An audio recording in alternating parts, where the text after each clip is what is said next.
मैंने प्रेमानंद महाराज की एक रील देखी थी जिसमें एक 3 साल की बच्ची को उसके माँ बाप लाते हैं महाराज के सामने और कहते हैं कि महाराज जी 3 साल की बच्ची को कैंसर हो गया, हम बहुत परेशान है, क्या करें। तो महाराज जी का जवाब सुन के जाना यहाँ पे, वो कहते हैं कि ये जो बच्चा है ना, ये तुम्हें नया दिख रहा है, लेकिन इसके अंदर बैठा जीव जो बहुत पुराना है, इसके पिछले जन्म के अगर पाप तुम सुन लो तो तुम्हारे होशो हवास खो जाएंगे। ऐसा प्रेमानंद महाराज उसके माँ बाप को वो देते हैं, क्या नाम से, अपने वचन बोलते हैं। लेकिन मैं ये पूछना चाहता हूँ, अगर हमें पिछले जन्म की सजा इस जन्म में मिलती है तो फिर हम अपराधियों को सजा क्यों देते हैं?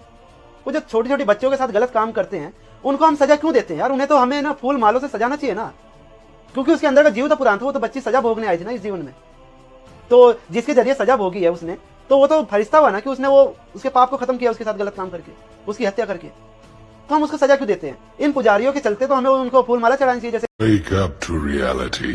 वैसे इनकी बात में कोई लॉजिक तो नहीं है, पर अगर फिर भी मैं लॉजिक मानूं तो आप एक बात बताओ, क्या ये नहीं हो सकता है क्या कि जो अपराध कर रहा है, जिनको सजा मिल रही है, ये भी उनके पिछले जन्म के कर्मों का फल हो? ये भी तो हो सकता है। ये भाई कह रहे हैं ना कि जो जेल में हैं उनको भी छोड़ देना चाहिए, उनको हम सजा क्यों दे रहे हैं? क्योंकि उन्होंने तो भाई पाप करके उनके पिछले जन्मों का फल था, कर्म था, अलाना फलाना। तो ये भी तो हो सकता है ना कि उनको जेल में भी इसलिए डाला गया हो उनके पिछले जन्म का फल हो, ये जो अभिनय मिल रहा है, ये भी तो हो सकता है।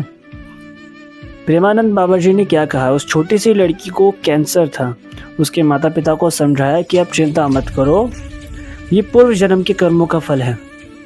अगर आध्यात्म से जुड़ा व्यक्ति है तो वो ये समझ सकता है, बाकी जो नॉर्मल व्यक्ति हैं जो अध्यात्म से नहीं जुड़े हैं वो इसको नहीं समझ सकते हैं, तो आप लोग तो इससे वैसे भी दूर रहो। तो प्रेमानंद बाबा जी ने बस इतना कहा था। इस बात का बखंडर ये बनाते हैं कि इंसान जो कर रहा है वो पिछले जन्म के कर्मों का फल है, तो अगर कोई पाप भी कर रहा है तो वो भी पिछले जन्म के कर्मों का फल है। अरे भाई, वो पाप कर रहा है, अपने नए कर्म बना रहा है, वो पूर्व जन्म के कर्मों का फल ऐसे नहीं काम करता है।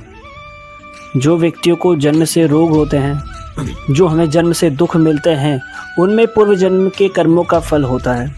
जैसे गरुड़ पुराण में आप पढ़ेंगे तो उसमें लिखा है जो जन्म से अंधा होता है, बहरा होता है या लंगड़ा होता है, या फिर जन्म से ही किसी बीमारी के साथ पैदा होता है, तो ये उसके पूर्व जन्म के कर्मों का फल है। पर यहीं अगर कोई व्यक्ति जन्म से तो एकदम ठीक ठाक है, बहुत ही तंदुरुस्त है, और आगे जाकर के वो नशीले पदार्थों का सेवन करके या अनहेल्दी लाइफ जी करके अपने शरीर को खराब करता है, तो ये उसके पिछले जन्म के कर्मों का फल नहीं है, ये उसके इसी जन्म के कर्मों का फल है जो उसे अब मिल रहा है। तो ये समझना होगा, इसमें बहुत ही पतली सी लेयर है पूर्व जन्म की और इस जन्म के कर्मों की, बहुत ही पतली सी लेयर है। इसको समझना हर किसी के बस की नहीं है, सिर्फ वो समझ सकता है जो अध्यात्म से जुड़ा होगा।